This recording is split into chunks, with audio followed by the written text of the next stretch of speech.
is currently coming together as a union, although it's divided. We know it as the old Roman Empire. That Roman iron influence, still there. They're trying to stick together, but they can't because clay don't mix with iron. So they're really strong, but they're really, really weak because you can't get a unity going there. And I'll show you how real this really is. Now, what have we just seen? Everyone look up here. We've seen history written all eternity from the Babylonian Empire all the way down through the very end. This is, in reality, the span of history of humankind. In a nutshell, that's what has just happened. Now, we're only in one chapter in Daniel. It gets so much fun when you dig into this. It will blow you away. The details that God gets into. But once again, watch this, folks. Prophecy starts to become history. Now, here's where it gets good. The European Union was established under the name in 1992 by the Treaty on European Union. However, many aspects of the European Union have existed long before this through a series of predecessor relationships dating back to the 1950s. And some of you older people will especially remember some of these titles as years had gone by. It started off called the Treaty of Rome. From that, it graduated on to the EEC, which stood for the European Economic Community, and then it started being called the Common Market. And then they titled it the EC, which was the European Community, and finally, just about 16 years ago, they came up with their official title, the European Union. Now, that by itself is astonishing. Let me read to you an amazing book called The United States of Europe. This is not a Christian book, but I just want you to listen to this. At the dawn of the 21st century, a geopolitical revolution of historic dimensions is underway across the Atlantic. The unification of Europe. 25 states have joined together with another dozen or so on the waiting list to build a common economy, government, and culture. Europe is more integrated place today than at any time since the Roman Empire. The newly united Europe has more people, more wealth, and more trade than the United States of America. The EU has its own flag, its own anthem, its own national day. Europe's new constitution even establishes an official EU motto. What's this? This is their official motto, folks. Unity in diversity. Now, what did the iron mix with clay say? They had, you can't mix the two, but they got it. They got the feet and the toes together. But it's got strength of that old Roman influence, but they can't seem to keep this thing going. And I'll show you just how real this is. We oftentimes call it the revived Roman Empire, but it really isn't the revived. Technically speaking, it's the revised Roman Empire. And there's a big difference when you really consider it. Listen to this interesting book called The European Dream. Again, a non-Christian book. It says it this way. These are tumultuous times. Much of the world is going dark, leaving many human beings without clear direction. The European dream is a beacon of light in a troubled world. It beacons us to a new age of diversity, quality of life, universal human rights, rights of nature, and, whoa, peace on earth. Wow, where did we hear about this before? We used to say that the American dream was worth dying for. The new European dream is worth living for.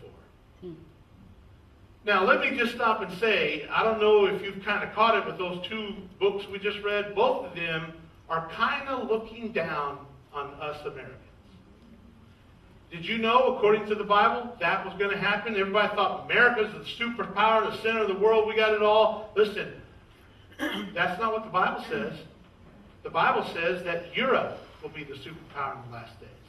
The Bible says this old Roman Empire would once again have a kingdom, and from this kingdom, it will get into 10 divisions and rule the world, and from that, the Antichrist will emerge. All right?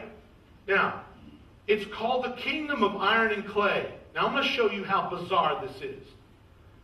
Now, I've been speaking for about an hour. How many will give me a little bit more time? Okay? All right. I don't want to make you overly conscious of the hour, but let me just say, literally, folks, it will be worth your wait. Just stick with me. It's going to get really interesting here, and I'll make this as fast as I can. Here's the thing I want you to hear. What I'm about to show you is just a perfect example of the minute detail that God will go through to tell us just exactly what the world holds for us. When it said it was a kingdom of iron and clay, if you've ever had the opportunity to go to Europe, if you've ever flown into this area, Brussels, I've gone to Brussels before, and as you're landing into that national airport, and it's usually, well, of course it'd be however you're coming in, but I looked out the window, looked down, and I saw this odd-shaped monument. It's actually pretty gigantic. It's 335 feet.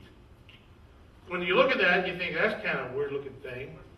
Well, the fact of the matter is, the engineer that designed this thing, and it's called the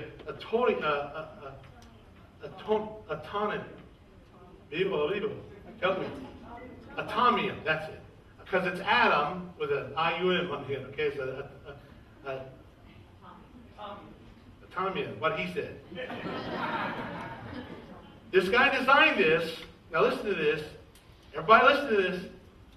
Guess what that is? Guess what the design, that was designed originally by God, but a chemist can tell you what that is. That is the iron molecule magnified 165 billion times. Okay? That's what that was designed to represent. Now think about this. This was built 50 years ago this year. It was during the Universal Expo. It was right after Second World War, and it was built as a monument of peace and unity. Now, think about this. This has been standing now for 50 years, folks. Of all the things to think of to represent the European Union, why would this unsaved, only 2% of Europeans are Christians. Why is it that this area would be so open to the very thing that the Bible said would be assembled? It would be iron. Now, with that said, it's very interesting that they've come off with the euro, which is the official coinage of Europe, with a coin to commemorate this tremendous monument. And what they've done is they designed this to help raise money to renovate it. Now, speaking about the euro for a minute, the euro came into existence 7 years ago. The euro, as you see them right there, they come in banknotes or in coins, are very beautiful to look at, and they are made up of all the different states being represented, like the United States with our little quarters that we're doing. But here's something that's interesting about it. What they've done is literally an amazing thing. Here is one of their leaders holding up the newspaper saying, "One money for Europe." Now, let me tell you, this picture was taken 7 years ago, but think about this, how this is important to us today, because I remember when this first came out, I got up and said, because I believe my Bible, that the euro will outdo the dollar. And you know what? You people back, oh, John, there's no way. Well, how many know that that's obviously true today? Before, back then, the dollar was way outweighing the euro.